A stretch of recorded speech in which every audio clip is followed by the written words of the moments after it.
নমস্কার বন্ধুরা, বাংলার ইনভেস্টর ইউটিউব চ্যানেলে আপনাদের সকলকে স্বাগত জানাই। চ্যানেলে প্রথমবার এসে থাকলে চ্যানেলটা অবশ্যই সাবস্ক্রাইব করে রাখবেন এবং তার সঙ্গে সঙ্গে পাশে থাকা বেল আইকনটা টিপে অল অবশ্যই সিলেক্ট করে রাখবেন। প্রথমেই যদি ডাও জোন্স দেখি, এইটা দেখতে পাচ্ছেন 0.71% নিচে ট্রেড করছে। এরপর নাসডাক, এটা 0.60% নিচে চলছে। এবং যদি S&P 500 দেখি, এটা 0.58% নিচে ট্রেড করছে। তো এর পেছনে যদি দেখেন তাহলে কিন্তু এই ডোনাল্ড ট্রাম্প ইনি একাই দায়ী রয়েছেন। কারণ হিসেবে যদি দেখেন, এই যে ট্যারিফের ডেডলাইন সেটা এই জুলাই মাসের 8 তারিখে শেষ হয়ে যাবে এবং 9 তারিখ থেকে এই যে রেসিপ্রোকাল ট্যারিফ সেটা কিন্তু শুরু হয়ে যাবে। তো এই টেনশনের কারণে এই যে ওয়াল স্ট্রিট বা ইউএস এর মার্কেট সেটা এতটা নিচে পড়েছে। এবং যদি দেখেন বিভিন্ন দেশের সঙ্গে এই ট্যারিফের ব্যাপারে বিভিন্ন ধরনের কথাও কিন্তু উঠে আসছে। এইখানে দেখতে পাচ্ছেন ডোনাল্ড ট্রাম্প এই জাপান এবং সাউথ কোরিয়া এদের ওপর 25% ট্যারিফ লাগাবেন, এটা কিন্তু ঘোষণা করে দিয়েছেন। তো এই ট্যারিফ নিয়ে যতদিন না কোনো একটা পরিষ্কার সিদ্ধান্ত সামনে আসছে ততদিন কিন্তু মার্কেট এভাবেই কনসলিডেট করতে থাকবে।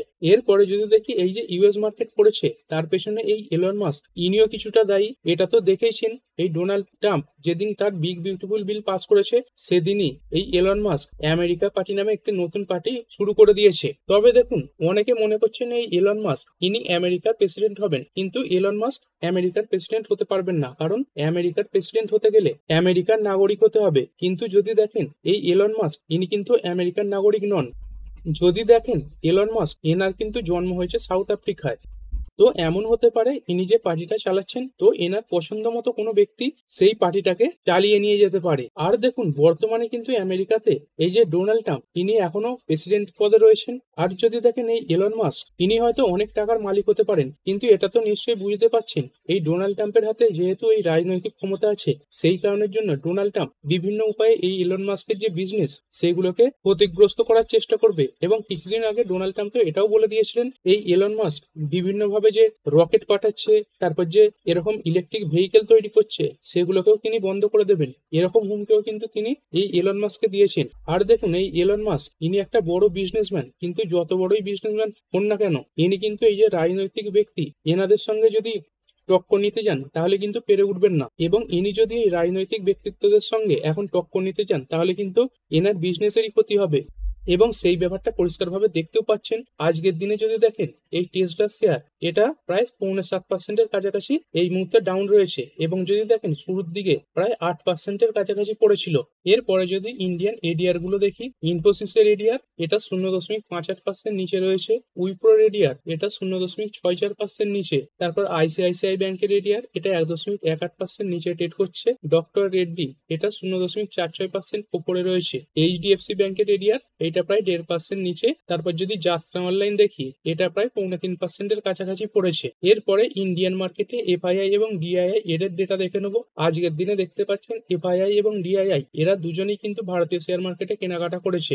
যদি দেখেন আজকের দিনে ইন্ডিয়ান শেয়ার মার্কেটে এই এফআইআই এরা 321 কোটি টাকার শেয়ার কিনেছে এবং ডিআইআই এরা 1853 কোটি টাকার শেয়ার কিনেছে। এরপরে কিছু স্টক নিয়ে আলোচনা করব। প্রথম যে স্টক সেটা হচ্ছে বিএসসি। এই জেন স্ট্রিটের ব্যাপারটা নিয়ে যে একটা বড় হুলস্থুল শুরু হয়েছে, তো সেই কারণের জন্য রিপোর্টের মাধ্যমে এরকম খবরও ভেসে আসছিল এই যে সেবি তারা এই যে উইকলি ইন্ডেক্স ডেরিভেটিভস বা এফএনও সেইগুলোকে বন্ধ করতে পারে। কিন্তু সেবির তরফ থেকে অফিসিয়াল নিউজ এসে গেছে তারা কিন্তু এই মুহূর্তে এই যে উইকলি ইন্ডেক্স ডেরিভেটিভস এক্সপায়ারি সেইগুলো বন্ধ করবে না। তো যেটা অবশ্যই বিএসসির জন্য ভালো, কারণ এই ধরনের যে ডেরিভেটিভ বা এফএনও এইগুলো যত চালু থাকবে এই যে বিএসসি এদের বিজনেসও তত বাড়বে।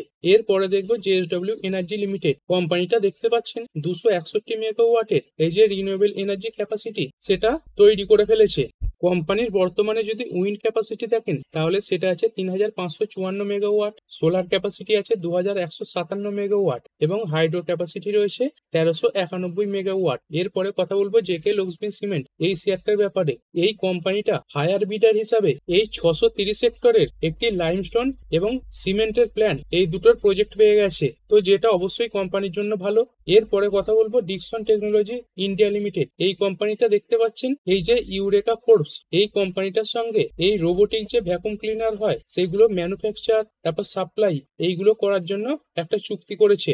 এর পরের কোম্পানি টাটা গ্রুপের এই টাইটান। এই কোম্পানিটা এই কোয়ার্টার ওয়ানে তাদের যে বিজনেস আপডেট সেটা সামনে রেখেছে। তো চলুন দেখে নিই এই টাইটান কোম্পানির এই কোয়ার্টার ওয়ানে কেমন বিজনেস হয়েছে। এইখানে দেখতে পাচ্ছেন কোম্পানির যে বিজনেস আপডেট সেটা খুলে নিয়েছি। কোম্পানির যদি দেখেন এই ডোমেস্টিক লেভেলে টোটাল যে সেলস সেটা 19% বেড়েছে, জুয়েলারি সেগমেন্টে বেড়েছে 18%, এবং এই জুয়েলারি সেগমেন্টের মধ্যে এই যে তানিস্ক এই ব্র্যান্ডটা রয়েছে, তারপর মিয়া জোয়া এই ব্র্যান্ডগুলোতে 17% বেড়েছে, এবং ক্যারেট লেন এইটাতে 38% বেড়েছে। তারপর এই টাইটানের যে ওয়াচেস বা ঘড়ি সেই বিজনেসে 23% বেড়েছে। তারপর যে আই কেয়ার বা এই যে চশমার বিজনেস সেখানে 12% বেড়েছে, এবং যদি দেখেন এই যে এমার্জিং বিজনেসেস সেখানে 36% বেড়েছে।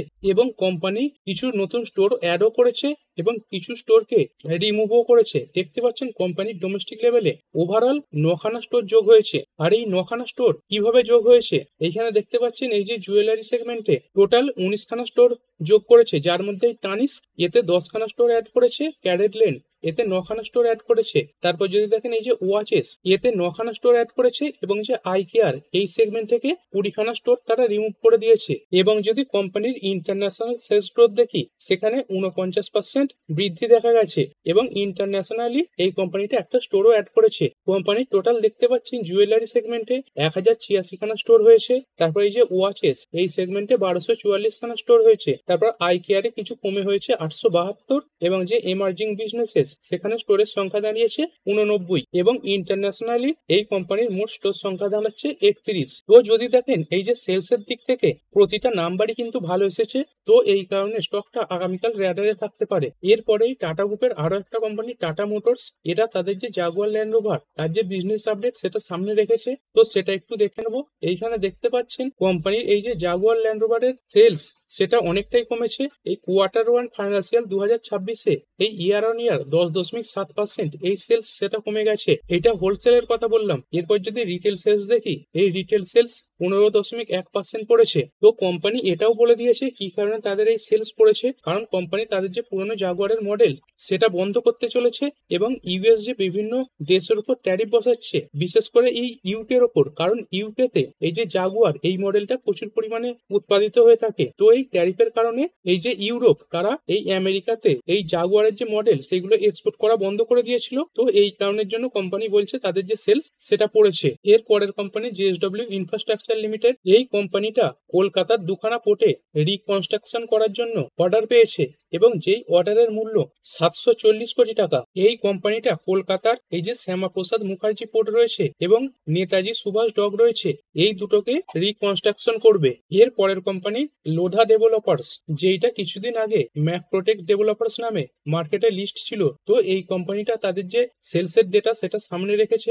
এই কোম্পানিটা কি কাজ করে থাকে, এই কোম্পানিটা রিয়েল এস্টেট এই সেগমেন্টে কাজ করে থাকে। আর যদি বিভিন্ন ডেটা দেখেন তাহলে কিন্তু এটা বোঝা যাচ্ছে এই যে রিয়েল এস্টেটের কোম্পানিগুলো এইগুলো কিন্তু প্রচন্ড পরিমাণে বাড়ার সম্ভাবনা রয়েছে। কোম্পানির এই Q1 ফাইন্যান্সিয়াল ইয়ার 2026-এ 10% গ্রোথ হয়েছে, এবং যদি দেখেন কোম্পানির যে প্রি সেলস সেটা দাঁড়িয়েছে 4450 কোটি টাকা, মানে প্রজেক্ট তৈরি হয়নি তারই আগে 4450 কোটি টাকার এই রিয়েল এস্টেট এই কোম্পানিটা বিক্রি করে ফেলেছে। তো বুঝতে পারছেন কতটা চাহিদা রয়েছে, কারণ দেখুন যে প্রোডাক্টগুলোর চাহিদা থাকে সেই প্রোডাক্টগুলোই কিন্তু এই প্রি সেলস হয়। ধরুন কোনো একটা প্রোডাক্ট মার্কেটে প্রচুর পরিমাণে সাপ্লাই রয়েছে, তখন কি আপনি সেটা আগে ভাগে টাকা দিয়ে কিনে রাখার চেষ্টা করবেন? নিশ্চয়ই করবেন না। যখন দেখবেন কোনো প্রোডাক্ট তার যে সাপ্লাই সেটা কম, তখনই কিন্তু আপনি চাইবেন সেই যে প্রোডাক্টটা সেটা যেন সিকিউর হয়ে থাকে, সেই কারণে আপনি আগে ভাগে কিন্তু টাকা দিয়ে সেটা বুক করে রাখবেন। তো এই লোধা ডেভেলপার্স এই যে রিয়েল এস্টেট কোম্পানিটা, এর ক্ষেত্রে সেরকমই হয়েছে। এই কোম্পানিটার প্রোডাক্ট এখনো পর্যন্ত বিক্রি হয়নি, কিন্তু কোম্পানির কাছে ইতিমধ্যেই 4450 কোটি টাকা এসে গেছে।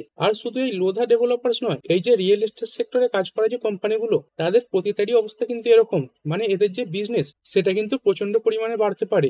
এর পরের কোম্পানি উৎকর্ষ স্মল ফাইন্যান্স ব্যাংক লিমিটেড। এই কোম্পানিটা এই যে উৎকর্ষ কোর ইনভেস্ট লিমিটেড রয়েছে এর সঙ্গে অ্যামালগামেশন করতে চলেছে। এই অ্যামালগামেশন মানে কি, একটা তো নিশ্চয়ই শুনেছেন মার্কেটে ডিমার্জার হয়, যখন কোনো কোম্পানি সেই বিজনেসটাকে ভেঙে দুটো আলাদা আলাদা বিজনেসও তৈরি করে। আর এই অ্যামালগামেশন মানে হচ্ছে দুটো কোম্পানি যখন একটি কোম্পানিতে রূপান্তরিত হয়। তো এই উৎকর্ষ স্মল ফাইন্যান্স ব্যাংক এরাই উৎকর্ষ কোর ইনভেস্ট লিমিটেড এইটাকে নিজেদের মধ্যে অন্তর্ভুক্ত করতে চলেছে, এবং এইগুলো করতে গেলে এই যে রিজার্ভ ব্যাংক অফ ইন্ডিয়া এদের তরফ থেকে, এবং যে এক্সচেঞ্জ গুলো রয়েছে মানে বিএসসি এবং এনএসসি এদের তরফ থেকে নো অবজেকশন সার্টিফিকেট পেতে হয়, এবং এই কোম্পানিটা জানুয়ারির 3 তারিখেই রিজার্ভ ব্যাংক অফ ইন্ডিয়ার তরফ থেকে এই যে নো অবজেকশন সার্টিফিকেট সেটা পেয়ে গিয়েছিল এবং এনএসি এবং বিএসসি এদের তরফ থেকে পাওয়া বাকি ছিল।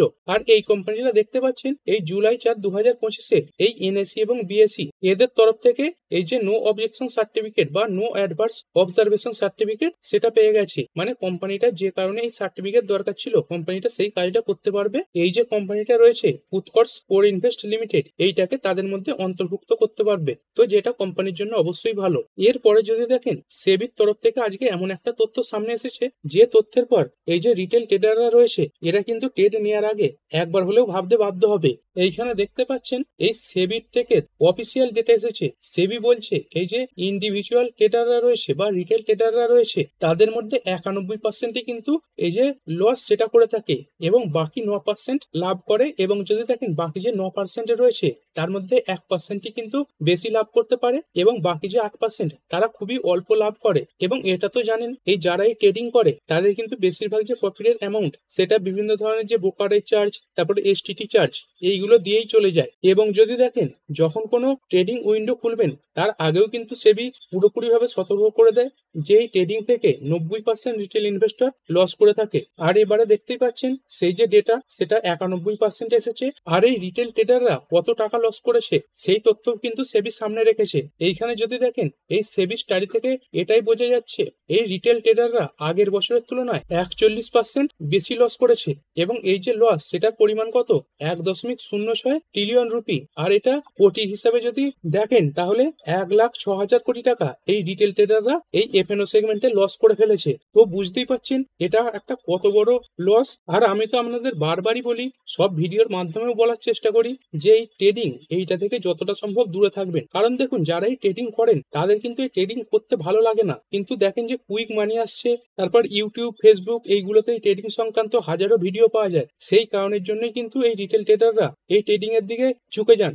যারা দেখবেন শেয়ার মার্কেটে 1 মাস 2 মাসও কাটায়নি তারাও কিন্তু এই এফএনওর দিকে ঝুঁকে পড়ে। আর এটা তো নিশ্চয়ই জানেন যে ব্যাপারে জ্ঞান নেই সে ব্যাপারে ঝুঁকে পড়া মানে নিশ্চয়ই ক্ষতির মুখে যাওয়া। আর দেখুন এই যে রিটেল ট্রেডাররা রয়েছে তারা কিন্তু শেখার চেষ্টাও করে না, তারা যে কোনো সময় টাকা লাগিয়ে দেয়, ভাবে বেড়ে গেলে লাভ হয়ে যাবে এবং তারপর টাকা লাগিয়ে দেয়। আর এটা তো জানেন যে বড় বড় ফরেন ট্রেডাররা ইন্ডিয়ান মার্কেটে ট্রেড করছে তারা কিন্তু এই ম্যানুয়ালি ট্রেড করছে না, তারা কিন্তু বড় বড় মেকানিজমের মাধ্যমে এই ট্রেড গুলো করছে। এবং যদি দেখেন এই যে জেন স্ট্রিট যারা এই ট্রেডিং এর মাধ্যমে এত টাকা ম্যানিপুলেশন করেছে তাদের যদি ট্রেডিং স্ট্র্যাটেজি দেখেন তারা কিন্তু একটা সেকেন্ডে 100-র ওপর ট্রেড নিয়ে থাকতো। এবং যদি দেখেন প্রতিটা দিনে তারা কিন্তু 50,000-এর বেশি ট্রেড নিত এবং সেইখান থেকে ছোট ছোট অ্যামাউন্ট করেই তারা কিন্তু এত প্রফিট তৈরি করেছিল। আর ট্রেডিং এর মাধ্যমে অল্প টাকা নিয়ে কিন্তু এখান থেকে ইনকাম করা যায় না, ট্রেডিং এর মাধ্যমে ইনকাম করতে গেলে এখানে কিন্তু প্রচুর টাকার প্রয়োজন হয়। তো সেই কারণের জন্যই এই রিটেল ইনভেস্টররা লস করে থাকেন, কারণ রিটেল ইনভেস্টররা অল্প টাকা দিয়ে এই ট্রেডিং করেন। এরপরে ইউএস এর ডলার ইন্ডেক্স দেখে নেবো। ইউএস এর ডলার ইন্ডেক্স দেখতে পাচ্ছেন কিছুটা হলেও আবার শক্তিশালী হয়েছে, 97 এর নিচে নেমে গিয়েছিল, সেইখান থেকে এখন 97.50-এর উপরে উঠে গেছে।